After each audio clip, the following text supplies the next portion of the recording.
Les septuplés survivants, les premiers au monde, fêtent aujourd'hui leurs 28 ans. Ce sont des bébés. Vous savez quand on... Comment décider de garder celui-ci et de ne pas garder celui-là? Comment choisir lequel? En 1997, une femme de 29 ans originaire d'une petite ville de l'Iowa est entrée à l'hôpital avec 7 cœurs qui battaient en elle. Ces médecins l'ont supplié pas seulement demander de mettre fin à certaines grossesses avant qu'elles ne se tuent en essayant de tous les mener à terme. Elle s'appelait Bobby McCargy. Ce qu'elle a dit ensuite cet après-midi-là a divisé le pays, défié tous les experts médicaux américains et réécrit l'histoire comme jamais auparavant. Nous allons faire tout ce qui est en notre pouvoir pour qu'ils naissent en bonne santé. Aujourd'hui, près de 30 ans plus tard, les 7 visagers liés à cette décision impossible sont devenus adultes et leur apparence actuelle pourrait bien vous surprendre. Le diagnostic. Voici donc le contexte. Avant tout cela, Bobby McCargy était une jeune maman à Carlisle, dans l'Iowa, une petite ville d'à peine 40 habitants. Kenny travaillait comme comptable dans un garage automobile local. Ils avaient déjà une fille, Michaela, et l'a été pendant des années. Ils avaient discrètement essayé d'avoir un deuxième enfant. En vain. Finalement, les médecins ont posé un diagnostic syndrome des ovaires polykystiques. Les ovaires de Bobby ne libéraient pas d'ovules correctement. Pour un couple qui désire ardemment agrandir sa famille, c'est l'une des pires nouvelles qu'on puisse entendre. Ils ont donc essayé un traitement médicamenteux, un médicament pour la fertilité appelé Metrodin, une injection hormonale conçue pour déclencher l'ovulation. Au début, nous avions essayé d'être prudents et de tout planifier, car nous savions que quelque chose de plus grand et de meilleur allait arriver. Le médecin les avait mis en garde contre une grossesse multiple. Des jumeaux peut-être. Des triplés si la chance leur souriait. Personne, ni le médecin, ni l'infirmière, ni le pharmacien qui leur avait remis l'ordonnance, n'a jamais prononcé le mot « 7 » à voix haute. Puis vint la première échographie. La technicienne passa la sonde sur le ventre de Bobby et se tut. Puis elle commença à compter à voix basse. 1, 2, 3, 4. Elle continua. Quand elle s'arrêta, Bobby retenait tellement son souffle qu'elle avait mal à la poitrine. 7 battements de cœur. Le technicien quitta la pièce pour aller chercher un médecin. Le médecin entra, regarda l'écran, puis Bobby, et resta longtemps silencieux. Il n'y avait pas de scénario. Il n'y en avait jamais eu. Ce soir-là, Bobby rentra chez elle, s'assit à la table de sa cuisine en face de Kenny et chercha ses mots. Elle n'en eut pas besoin. Moins de 48 heures plus tard, l'hôpital les rappela. Bobby allait bientôt découvrir pourquoi. La salle de décision. La salle de conférence de l'hôpital Iowa Methodist est petite. Murs beige, longue table boîte de mouchoirs au milieu. Comme si les médecins savaient déjà comment cette conversation allait se terminer. 3 spécialistes sont assis d'un côté. Bobby et Kenny sont assis de l'autre. Si vous parvenez à instaurer cela tôt et à maintenir ces bonnes habitudes, vos enfants seront plus heureux et vous aussi. Bobby a 29 ans. Elle est enceinte de 3 mois de 7 bébés. Elle n'a pas bien dormi depuis des jours. Le médecin principal commence en douceur. Il explique les capacités et les limites du corps humain. L'utérus d'une femme peut s'étirer pour accueillir un bébé. Parfois 2, occasionnellement 3. Ce n'est pas fait pour 7. Le cœur de Bobby devra pomper le sang de 8 personnes. Ses reins travailleront sans relâche. Ses poumons seront comprimés contre sa cage thoracique à mesure que les bébés grandiront. Sa tension artérielle risque d'atteindre des niveaux dangereux. Elle pourrait faire un AVC. Elle pourrait faire une hémorragie. Elle pourrait mourir sur la table d'accouchement. Et les bébés? Le médecin ne mange pas ces mots. La plupart ne survivront pas. Une grossesse à terme de 7 fœtus dans un seul utérus est une condamnation à mort pour au moins certains, probablement la plupart. Ils naîtront trop petits. Leurs poumons ne seront pas prêts. Leur cerveau ne sera pas prêt. Ceux qui survivront devront faire face à des complications tout au long de leur vie. Ceux qui ne survivront pas mourront dans leur couveuse dans les premiers jours. Alors le médecin propose une solution, la réduction embryonnaire sélective. Il s'agit d'une intervention médicale consistant à interrompre la grossesse de certains fœtus afin de donner une chance de survie aux autres. Il recommande de réduire leur nombre à 2, voire 3 au maximum. C'est, affirme-t-il avec prudence, le choix le plus responsable. C'est ce que confirment les publications médicales. C'est ce que conseillerait la quasi-totalité des médecins du pays. Bobby ne dit rien. Kenny lui serre la main sous la table. Elle sent son alliance contre ses jointures. Le médecin poursuit son discours. Il explique le déroulement des opérations. Il détaille la procédure. Il explique comment Bobby pourra rentrer chez lui le jour même et se rétablir, avec 2 cœurs qui battent encore en elle, au lieu de 7 qui probablement ne survivront pas. Il emploie des mots comme gérable, réaliste, compatissant. Bobby baisse les yeux vers son ventre. Elle peine à sa foi. Elle pense à son pasteur. Elle pense à McCaughey chez ses grands-parents âgés de 3 ans, attendant de savoir combien de frères et sœurs elle aura. Elle peine au fait que quelqu'un à cette table lui demande de choisir lequel de ses bébés vivra. Et c'est là que tout bascule. Pendant un long moment dans cette salle de conférence, Bobby McCaughey, une mère baptiste à la voix douce originaire d'une ville dont la plupart des Américains n'avaient jamais entendu parler, restait assise immobile. Elle ne pleure pas, elle ne proteste pas, elle ne pose aucune question. Elle fixe simplement la table. Puis elle lève les yeux vers le médecin-chef. Elle regarde Kenny. Elle se retourne vers le médecin. Elle dit non. Un silence s'installe. Le médecin insiste. Il lui explique une dernière fois les risques. Plus lentement cette fois, comme si elle n'avait pas bien entendu. Il la prévient qu'elle pourrait tous les perdre jusqu'au dernier battement de cœur, y compris le sien. Bobby regarde Kenny. Kenny hoche la tête. Elle refuse à nouveau. Oui, parce que je veux vraiment qu'on soit d'une famille aussi normale que possible. La meilleure façon d'élever une famille, c'est tout simplement le quotidien, vous savez. Ce simple mot répété 2 fois dans une salle de conférence beige de Des Moines dans l'Iowa. Mardi après-midi de 1997 marque le début d'une nouvelle histoire. Tout ce qui suit les gros titres, la survie. Les 7 adultes qui mènent aujourd'hui 7 vies différentes. Tout découle de ce chiffre. Maintenant, écoutez. Avant d'aller plus loin, si cette histoire vous intéresse déjà, faites-moi une petite faveur, abonnez-vous et activez les notifications. Nous racontons des histoires mariées comme celle-ci chaque semaine et vous ne voudrez pas manquer la suite. Car le choix que Bobby venait de faire survivre à cette décision était la partie facile. Les 4 mois suivants furent une éternité. Les McCaughey ont rendu l'affaire publique presque immédiatement, car il était impossible de cacher ce qui se passait. L'information a fuité de l'hôpital. Les journalistes ont commencé à appeler. Les animateurs de talk shows ont commencé à débattre de leur refus à la télévision nationale. Des inconnus ont écrit des lettres, certaines remplies de prières, d'autres d'avertissements, selon lesquelles Bobby était égoïste, irresponsable et dangereux. Des pasteurs ont évoqué la famille en chair. Des spécialistes en éthique médicale ont publié des tribunes dans les journaux. 2 parfaits inconnus totalement opposés, l'un à l'autre, prétendaient tous 2 savoir ce qui était le mieux pour les bébés de l'hôpital de Bobby. Mais les voix les plus fortes ne provenaient pas de leur salon. Elles résonnaient à l'intérieur même du corps de Bobby. Elle a passé les 4 derniers mois de sa grossesse alitée. Elle ne pouvait rester debout que quelques minutes d'affilée et ne pouvait se retourner sans aide. Elle a pris près de 32 kilos. Les médecins ont comparé le poids qu'elle supportait à celui de 5 grossesses uniques à terme. Chaque respiration était une mission. Chaque repas était minuté et calculé. Des bénévoles de son église venaient à la maison par roulement, juste pour l'aider à s'asseoir, juste pour lui apporter de l'eau, juste pour lui tenir compagnie pendant que Kenny était au travail. Il y avait des nuits où Bobby, allongé dans son lit, sentait ses 7 bébés bouger en même temps. 7 séries de coups de pied, 7 rythmes différents, tous simultanés en elle. Elle ne savait pas comment gérer ça. Personne ne le savait. Il n'y avait pas de livre pour ça. Pas de groupe de soutien. Aucune autre mère à qui demander « Dis-moi, ça fait quoi au 7e mois ?» Elle était la première. Et tenez-vous bien malgré tout, à chaque échographie hebdomadaire, à chaque consultation, à chaque rendez-vous, où les médecins s'attendaient à annoncer de mauvaises nouvelles. Les bébés continuaient de grandir. Tous les 7 obstinément ensemble. Puis vint le 19 novembre 1997. Le Centre Medical Iowa Methodist a évacué une aile entière.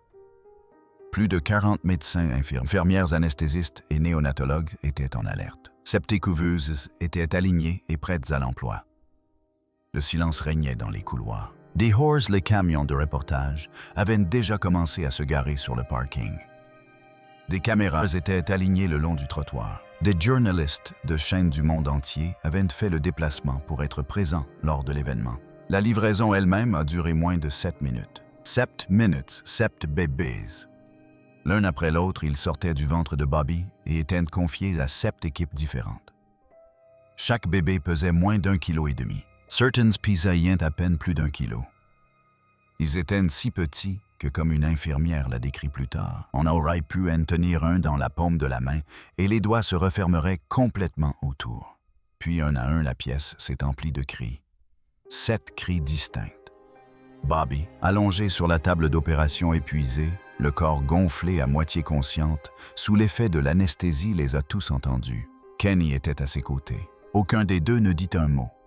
Ils se contentèrent d'écouter. 7 cris d'affilée dans un hôpital de Des Moines dans l'Iowa, là où quelques mois plus tôt, 3 médecins, assis de part et d'autre d'une table beige, lui avaient affirmé qu'une telle issue était quasiment impossible. Elle avait raison. Mais personne, ni Bobby, ni Kenny, ni les médecins, ni les équipes de journalistes qui traversaient le parking en courant, n'étaient préparés à ce que ces 7 cris annonçaient. 7 couveuses. Les noms sont apparus en premier. Kenneth Robert Jr., Alexis May, Natalie Sue Kelsey, and Nathan Roy Brandon James Joel Stephen. 7 noms inscrits sur 7 petites bracelets d'hôpital, à peine assez grands pour un poignet de la taille d'une pièce de 25 cents. Puis le vrai combat a commencé. L'unité de soins intensifs néonatals semblait tout droit sortie d'un film de science-fiction. 7 couveuses en plastique transparent alignées. Chacune résonnait du bourdonnement des moniteurs des respirateurs et des pompes d'alimentation. Des tubes entraient et sortaient de tous côtés. Des lumières clignotaient. Des alarmes retentissaient sans cesse. Les infirmières passaient d'une couveuse à l'autre 24 heures sur 24. À chaque baisse de rythme cardiaque, à chaque chute du taux d'oxygène, la pièce réagissait instantanément. Au début, Bobby ne pouvait prendre aucun d'eux dans ses bras.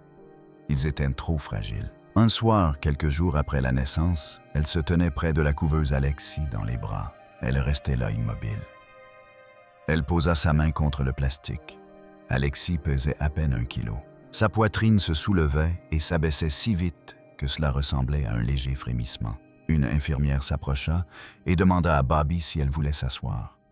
Bobby secoua la tête. Elle voulait garder sa main là. Elle voulait qu'Alexis, de l'autre côté de la vitre, sente que quelqu'un veillait sur elle.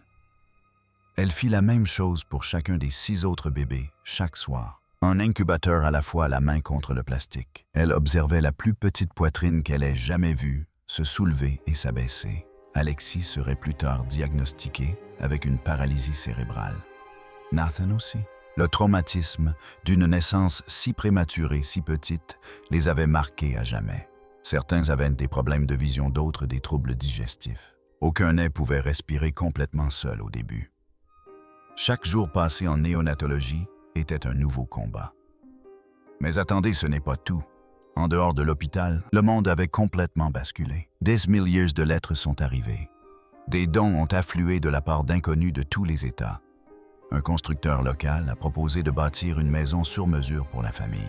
Un concessionnaire automobile a fait don d'un minibus de 15 places. Les entreprises ont envoyé des couches et du lait en poudre par camions entiers. Le président Bill Clinton en personne a appelé Bobby et Kenny pour les féliciter. Les McCaughey ont accepté ce dont ils avaient réellement besoin et ont poliment décliné le reste.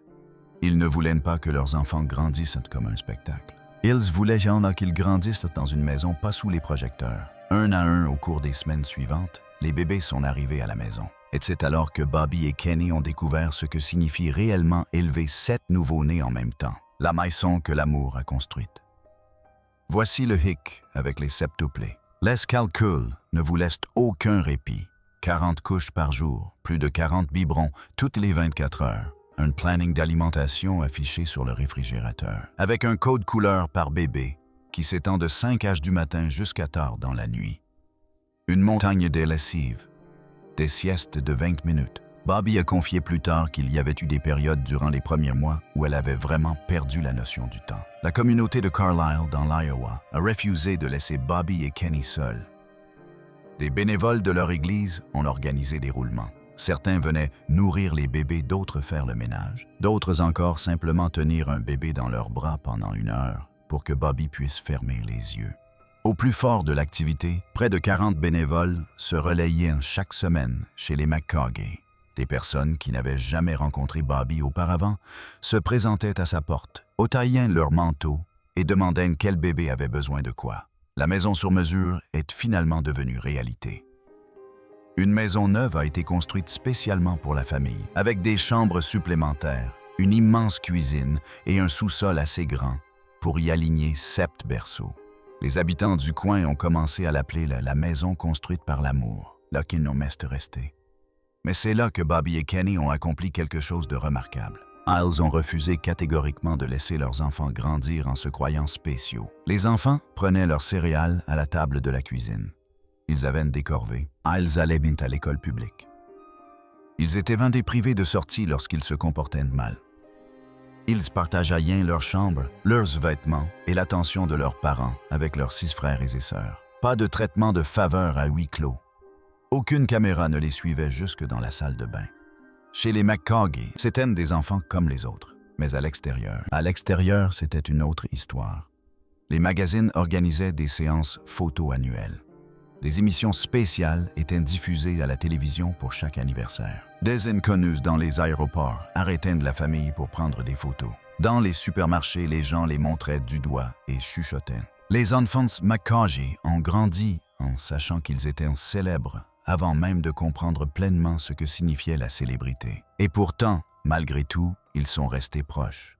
Pas seulement proches comme des frères et sœurs, proches comme des êtres humains. Car, lorsqu'on a passé chaque jour de sa vie entouré de 6 autres personnes qui vivent exactement la même chose, on tisse un lien que personne d'autre sur Terre ne peut vraiment comprendre. Ils avaient leurs propres blagues, incompréhensibles pour les autres, leur propre langage parfois secret, leur propre façon de savoir quand l'un d'eux était contrarié, avant même que quiconque d'autre ne s'en aperçoive. Ils ont fait toute leur scolarité ensemble, primaire, collège, lycée. Sept enfants arpentant, les mêmes couloirs assis dans des classes différentes, constamment identifiés comme l'un des septuplés, les célèbres, les bébés miracles. Et pendant tout ce temps, ils voulaient juste être eux-mêmes, puis vint la remise des diplômes. Et c'est là que l'histoire prend un tournant inattendu, car tous les 7 ont accompli quelque chose que personne, pas même leurs parents, n'avait vu venir. Le jour de la remise des diplômés, en mai 2016 au lycée de Carlisle, l'auditorium était plein à craquer. Famille, amis, journalistes, tous étaient là.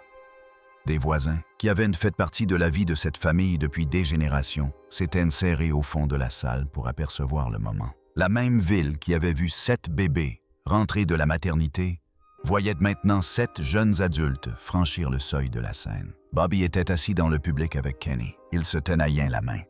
Ils ne parlaient pas.